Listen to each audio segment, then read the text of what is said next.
Uncertainty is an inherent fact of life, but right now it kind of feels like we can't be certain of much. It seems like there are always two sides who are equally certain of what they have to say, but both sides can't be completely correct. So that means that one of these sides is trying to convince you of something that is not true. This can start to feel like one side or the other is trying to brainwash you, if not both sides. Both sides may believe that they're right. They may even have reasons and arguments and some evidence to support their position. But the reality is that if they're not right, if their theory is not true, then what they're doing is effectively brainwashing you. So in this video, what I want to do is give you some tools for thinking, some tools that will help you to keep yourself from being brainwashed. Now, these tools can all be used to keep you from being deceived by entities of all kinds, like the government or the news media or things you find on social media or even, random people on YouTube like me. In fact, I would like for you to apply these tools to claims that I make and other claims that you come across on the internet.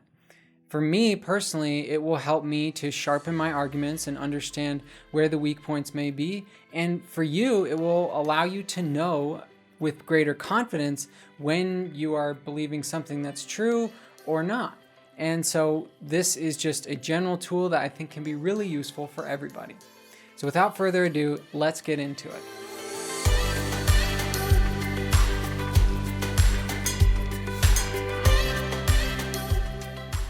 All right, I'm Andrew Cooper Sansone, and this is Sense of Mind. This channel is all about helping you to understand your brain so that you can upgrade your mind and improve your life. It's all about giving you the facts about neuroscience and psychology, as well as tools for thinking and ways to just generally improve your life. So there are videos like this one, which are about helping you to think better to avoid deception and brainwashing, but there's also videos on mental health and improving your mind in that way. And we also have a video series on an introduction to neuroscience. So definitely check that out if you're interested. And finally, I'm always coming out with videos, especially on Instagram and YouTube Shorts, about the brain and how it works and various aspects. So keep an eye out for all of that. And if you don't want to miss any of that, please subscribe to this channel or follow us if you're on Instagram or Facebook. And also like this video and give us a comment if you got any thoughts on this. I'm really curious to hear what you have to say. So yeah, please don't hesitate. Okay, so back to brainwashing and thinking clearly and deception. In the United States and around the world, people are discussing and arguing about issues like COVID-19 and race relations, gender, all kinds of hot button issues are at the fore right now. One side thinks masks and vaccines are necessary and a good thing. The other side sees them as maybe not so necessary and maybe not good for everyone. One side agrees with organizations like Black Lives Matter and is sympathetic to views from critical race theory. The other side doesn't see it that way and takes more of a classical liberal approach to these issues. Now, the point of this video is not for me to break down COVID-19 or race relations in the United States or the proper way to view these things. My point is that there has to be some truth on one side or the other, and likely there's truth to what both sides are saying. Now, my position is not that the truth is found exactly in the middle and that we always need to take a centrist position. I think that's foolish, but I do think that there is some truth to the idea that everybody has something useful to say on this point. But that point is not the point of this video. The point is that when you approach issues like this, that are heated, where people are, getting kind of at each other's throats and, leading to all kinds of polarization and just greater division, both politically and culturally, I think it's very important for each of us to take a very careful approach to this and try to understand, from the bottom up and from all different angles, to see what is the truth here and decide for ourselves rather than being brainwashed into one position or the other. There's an old saying, what you think is not as important as how you think. And so that is the point of this video. I want to give you tools that will allow you to think more clearly and more rigorously about these very nuanced and ambiguous at times topics. Now, let me be clear. I am really not trying to convince you of much in this video. So while it's always important to maintain a rational and skeptical eye with any kind of information, I do want to just say that this video is aimed at giving you really just neutral tools that you can use to understand the world more clearly. They are not aimed at convincing you one way or the other on any given issue, although I will weigh in on a couple of things, but they're kind of older issues that are definitely not as controversial as COVID-19 or race relations in the United States. So just to be sure, I will always provide data for those, and I will temper my arguments by noting that there's some level of uncertainty there. But again, most of what I say in this video, you are going to be able to assess for yourself. Either the tools will seem logical, that they will make sense, that they'll help you think, or they won't. And you can take which ones you like and which ones you don't as you see fit. But I would encourage you to at least try them out. Tool number 1 is think in degrees of belief. So when a scientist approaches a hypothesis, even one that he or she believes to be true, a responsible scientist will realize that a hypothesis can only really be given support or it can be disproven. But it's very hard to actually definitively prove 100% for certain that anything is true. Even with the most rigorous analyses possible, there is always the possibility that you overlooked something or that some data point will come up that will disprove what you believed. And scientists recognize this, at least, as I said, the responsible ones. So in this way, scientists are trained to think in degrees of belief, rather than this or that, yes or no, black or white type of thinking.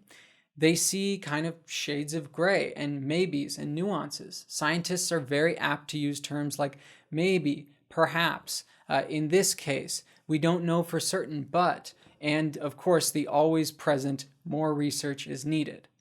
Clearly, however, at some point, when the evidence piles up high enough, it just does not make sense to keep questioning a result.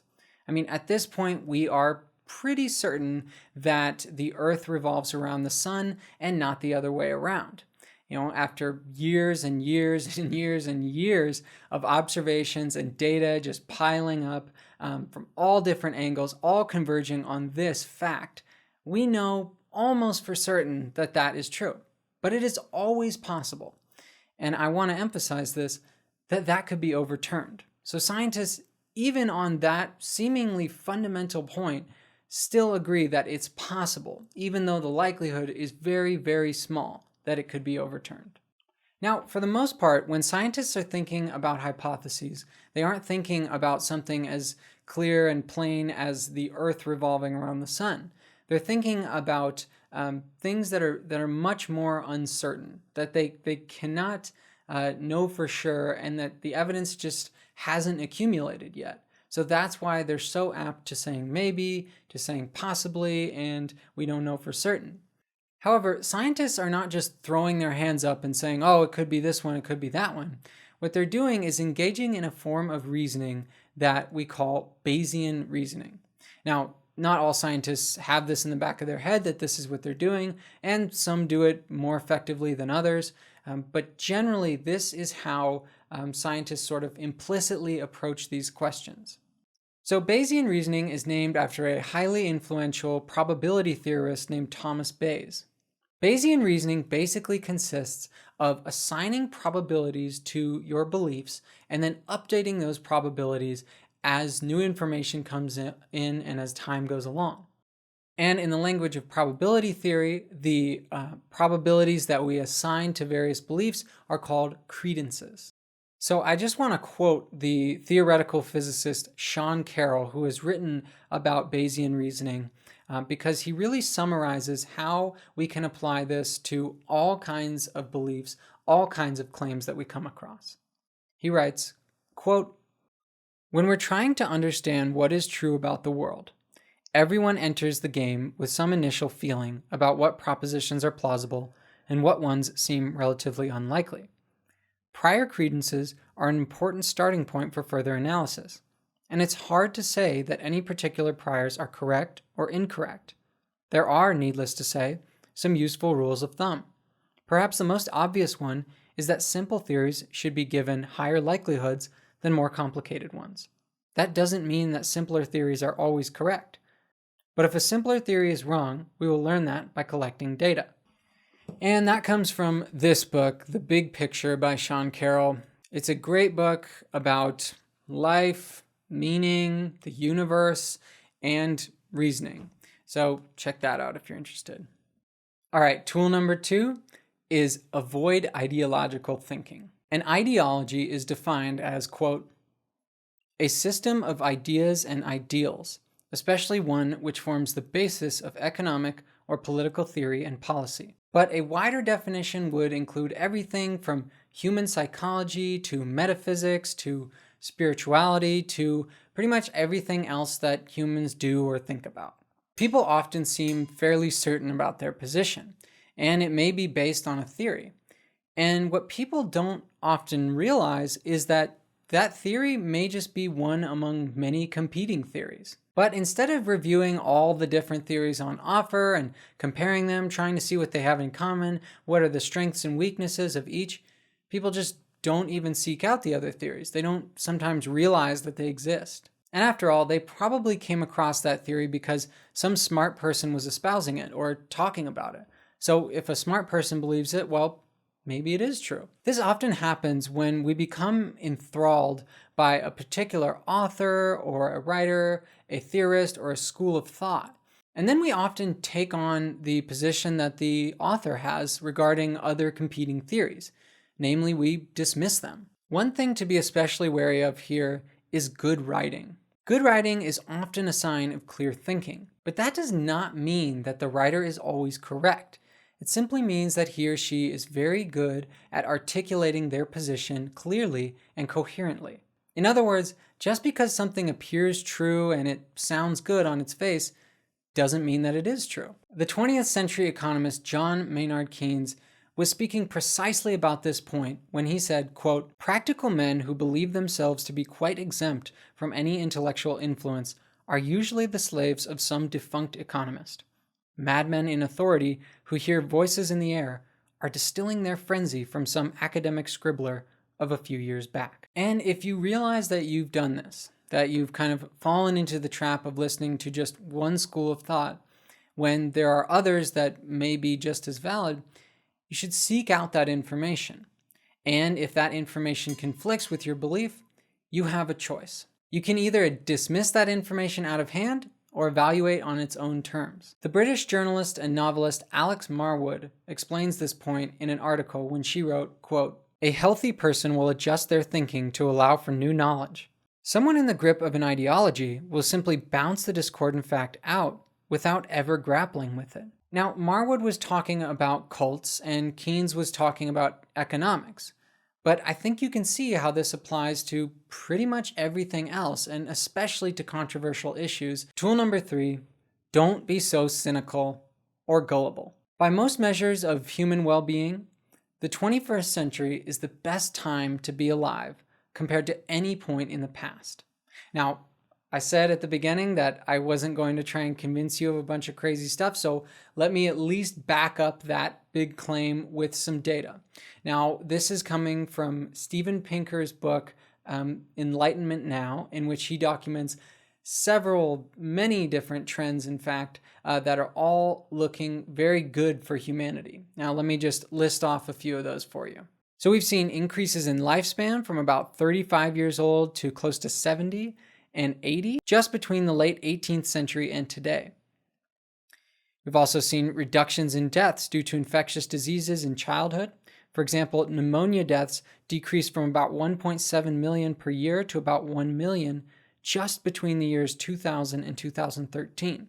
There's also been reductions in hunger around the world, with the most dramatic increase being in China between about 1960 and 2015, in which calorie intake nearly doubled. Also, dramatic increases in individual wealth as measured by per capita GDP all around the world, as well as reductions in extreme poverty from about 90% of the world population to just 10% in recent years.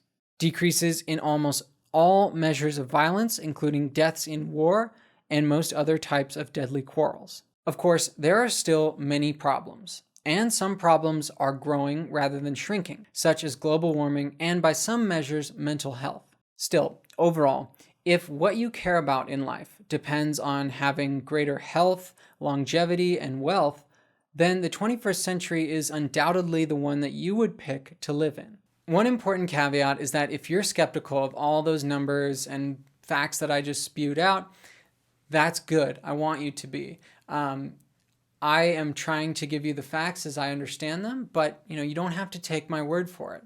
Check out Pinker's book, check out other sources, see if they line up, if this is true. But I think that it is very safe to say that at least with health, wealth, and longevity, we're better off than we were, say, 100, 200, 500 years ago. The reason I bring this up is that the point of this tool is that we don't have to be so cynical about the present and future, and we don't have to be so gullible about the past. As Pinker notes, we have cognitive tendencies built in that make us likely to see the past as better than it actually was, and in his words, we are, quote, wired for nostalgia. This makes us vulnerable to two types of ideologues. One which would tell you about the mythical past where everything was perfect, and if we could just get back to that point, then all our modern problems would be solved and everybody would be happy, healthy, wealthy, and everything else that's good in life. A slightly different but related type of ideologue might not tell you that the past was so great, but they might point to how horrible the present is and the fact that we need to revolt and tear down the foundations of civilization in order to rebuild a just society. Now, I'm not saying that everything is better than it was or that the future is necessarily better than the past. That would be ridiculous. I mean, it's possible that, for example, the social fabric was stronger at some point in the past. I really don't know. What I'm saying is that when we don't pay attention to the actual numbers, when we don't see the data for what it is, we can be taken in. We are vulnerable to ideologues who will try to convince us that we need to pursue utopia in one way or another. And the problem is that usually the phrase, by any means necessary, gets thrown around. And there's a good reason for this. As pointed out by the science historian and editor and founder of Skeptic magazine, Michael Shermer, quote, "People act on their beliefs.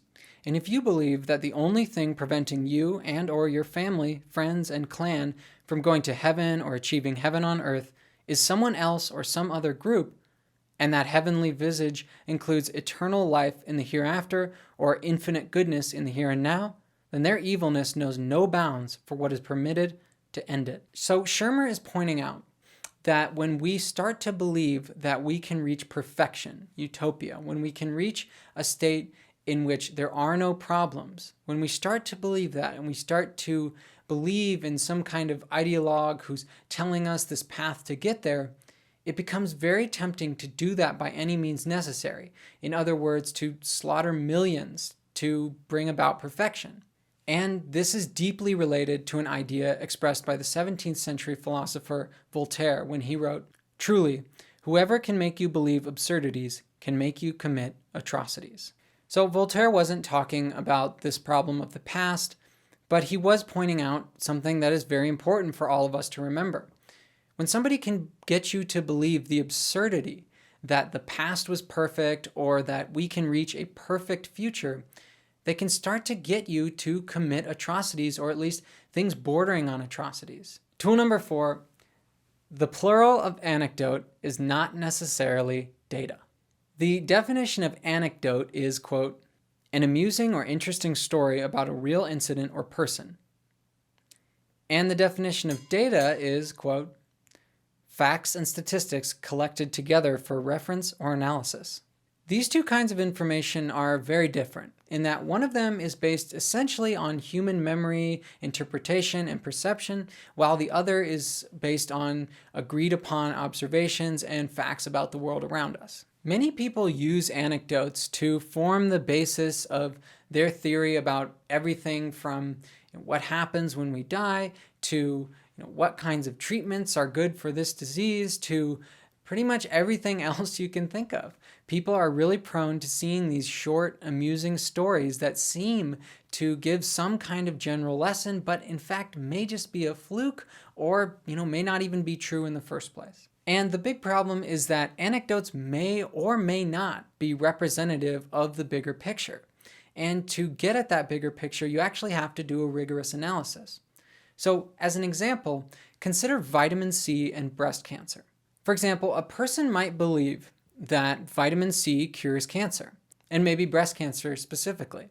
Now, this person is likely to have a reason for believing that. I mean, that belief doesn't just come out of nowhere. So, for example, maybe they heard about a family member who took lots of vitamin C and beat cancer, or they heard about their friend's coworker's uncle who did the same thing, or maybe they even saw some doctor or somebody talking about it on YouTube. So, these are all anecdotes. These are all just instances of somebody doing something and a certain effect happening. Now, the problem is that you can't necessarily draw cause and effect. One of the biggest problems is that people don't often take into account the negative anecdotes, the examples that go against their theory. So what about the times when people take vitamin C, but they die from cancer anyway? People tend not to pay attention to that kind of data. That's related to the confirmation bias, in which we basically throw away evidence that doesn't jive with our position and just seek out evidence that confirms it. Another, perhaps even bigger problem is that correlation does not equal causation, meaning that just because two things occur around the same time or simultaneously or one follows another, it doesn't mean that one causes the other.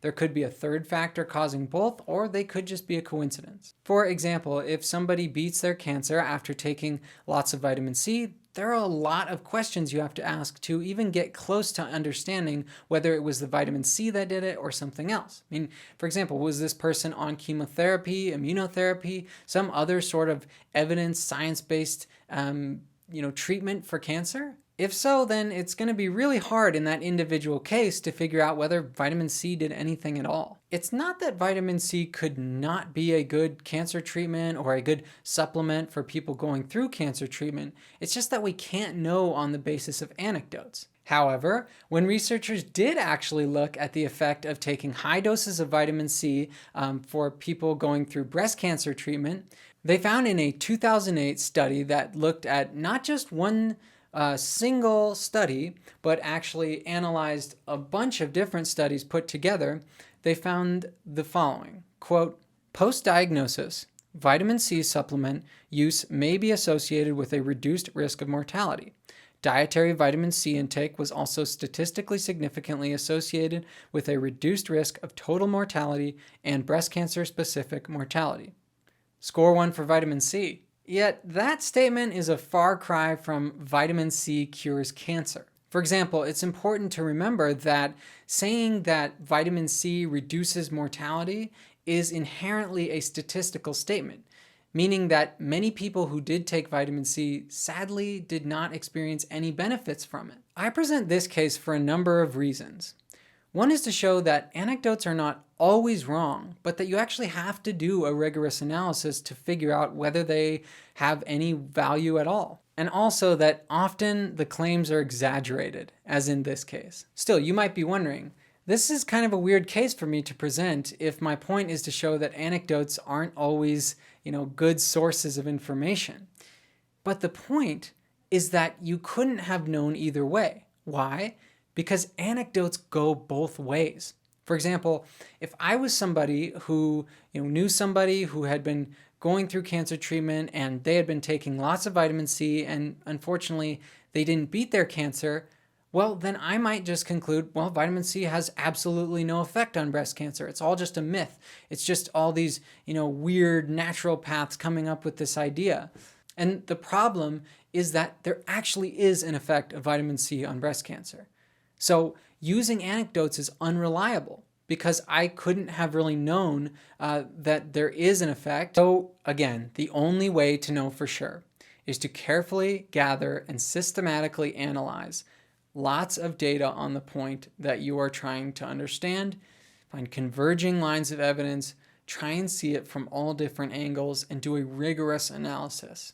You cannot rely on anecdotes because anecdotes go both ways and they're often exaggerated even when they do turn out to have a grain of truth.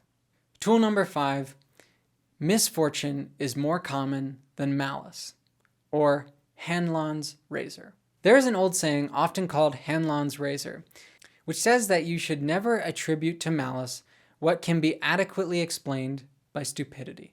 However, I think a broader and fairer version of that rule might be something like misfortune is more common than malice. So in other words, when something bad happens, don't immediately assume that it was somebody intentionally trying to screw you over or somebody trying to do evil. Instead, usually it's more likely that mistakes were made, somebody screwed up, or somebody didn't take into account unintentional consequences. I mean, that is extremely common in human affairs because we just can't know everything. So I'm going to present a few examples of how you might use this tool. The first two are more relevant for daily life, and the last one is for evaluating extraordinary claims. So let's start with number 1. Okay, so let's say you're driving to work and you encounter a traffic jam. Now, there are a few different ways that you can interpret this. One would be to think about all those nefarious government officials and construction company CEOs that just don't want you to get to work on time and who want your company to go under because its workers just can't get there and do the work that needs to be done. So you can start to think of it as malice. You can think that there are people in positions of power that are trying to harm you or trying to harm the citizenry generally or something like that. Now, in this case, that's obviously very silly. I mean, most likely, most likely, the reason that you're encountering a traffic jam is because, well, it has nothing to do with you. It's just that somebody is either building a building or they're changing the road or repairing something, and it just happens to be on the road that you drive on every day.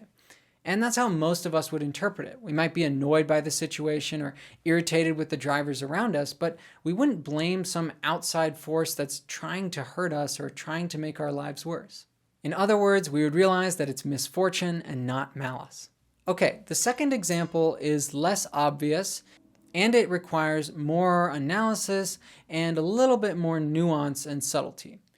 So let's imagine that you are a very hard worker, and I imagine that you are, and you are trying to get a promotion. And let's say that compared to everybody else, all your other coworkers, everyone on your team, you are the star. You are producing better results, you're more productive, and you're just all around a better employee. But let's say when the time comes to get that promotion, you get passed up. So in this case, you might actually have to examine, does your boss or somebody else in a position of authority that would have any kind of power over this decision, do they not like you? Do they have some kind of issue with you? Is there some reason, some personal reason why you might be passed over for this position? And it's possible that that's the case. I mean, you just may not have a good relationship with your boss, and he or she might be, well, a little bit petty and try and keep you out of this position even though you're the best one for it. So in that case, it's possible that malice is the explanation. However, it's definitely possible that your boss is simply not paying attention to the day-to-day operations, isn't looking at the right metrics, or it's even possible that he or she believes that you are in the best position and that you'll just be more productive at your current position than if you're promoted. Now, they could be wrong about all those things, but it wouldn't necessarily be malice. It would be more accurately described as stupidity or foolishness or just misfortune for you. And depending on who your boss is and your general work atmosphere, the best option of all may just be to talk to your boss. And that's, of course, specific to this situation, but it's just to say that seeking out information is often a good way to clear up this issue of whether it's malice or misfortune or stupidity. So in some cases, you do have to apply more scrutiny and try to figure out, was this malice or was this misfortune? Now, the two examples I just presented are from daily life, and they might or might not come in handy at some point, or you might face different versions of these situations. But the next example I want to talk about has to do with conspiracy theories, because Hanlon's razor is very useful for evaluating conspiracy theories. Now, some conspiracy theories are true in the sense that people sometimes conspire to carry out some kind of act. Whether it's evil or good, conspiracies actually do happen. However, many grand conspiracy theories turn out not to be true. And with the power of Hanlon's razor, as well as a second philosophical razor called Occam's razor, which is the idea that the simplest explanation, which requires the fewest assumptions and explains most of the facts, is to be preferred over more complicated ones. And those two tools put together can help you tell the difference between a genuine conspiracy and the ramblings of somebody who hasn't really looked into the issue closely enough. A good example is 9/11. The science historian and founder of Skeptic magazine, Michael Shermer, notes that 9/11 was in fact a conspiracy, in the sense that 19 members of Al-Qaeda hijacked planes and flew them into the World Trade Center and the Pentagon. But that's not what most people think of when they hear the term 9/11 conspiracy theory. Rather, they think of the American government, especially the Bush administration, coordinating the attacks in order to start a war in the Middle East. So this kind of gets at my distinction between real conspiracy theories and false ones. And we can examine this to see how Occam's razor and Hanlon's razor put together can help you see why 9/11 is most likely explained best by the conventional explanation. So first, many of the claims of conspiracy theorists that seem to lend credence to the idea that it was the American government rather than Al-Qaeda don't hold up to scrutiny. As Shermer has showed by collaborating with engineers and physicists to examine claims like the fact that the melting temperature of the steel beams in the World Trade Center was higher than the temperature that jet fuel burns at. So how could they have possibly caused those beams to melt and collapse? The 9/11 truthers tried to say that there were explosives planted on those beams and that that's actually what caused them to collapse. But structural engineers, people who actually study this, can show that what happens is that it gets hot enough. The beams and the supporting structures get hot enough so that they begin to bend and then they eventually snap. It's not that they're melting or exploding. So this more mundane explanation isn't as exciting as the idea of explosives being planted, but it really does explain the situation a lot better. And I would point you to Shermer's many different places where he has talked about 9/11 conspiracy theories and has debunked them much more thoroughly than what I'm doing here. One reason that people tend to believe in conspiracy theories is that it's very hard to imagine that bad things simply happen. Again, it's hard to believe that it's just misfortune and not malice. We search for causes, and Shermer calls this agenticity. We look for somebody to be controlling what's going on, that if something bad happens, there must be somebody behind it. There must be someone controlling it, pulling the strings. But that's just often not the case. And one way to think about this is through the lens of the law of entropy.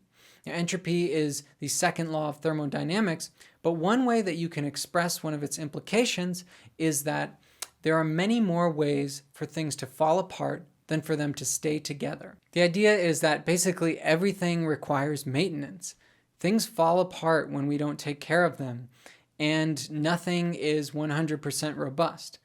So think about the fact that many other terrorist attacks were prevented before 9/11 happened, and many have been prevented since. The grim reality is not that the Bush administration caused 9/11, but that we just can't prevent all terrorist attacks, not even in the 21st century. And that can be really hard when we look around and notice all the peace and prosperity we've been enjoying. Now, this case is tricky because there was, in fact, a conspiracy. It's just not the grand, evil, nefarious one perpetrated by the government that the 9/11 truthers so adamantly exclaim. Still, If we use Occam's razor and Hanlon's razor together, we can see what is likely to be true. With Occam's razor, we can see that the simplest explanation requiring the fewest assumptions was that 9/11 was in fact carried out by 19 members of Al-Qaeda who hijacked planes and flew them into the World Trade Center and the Pentagon.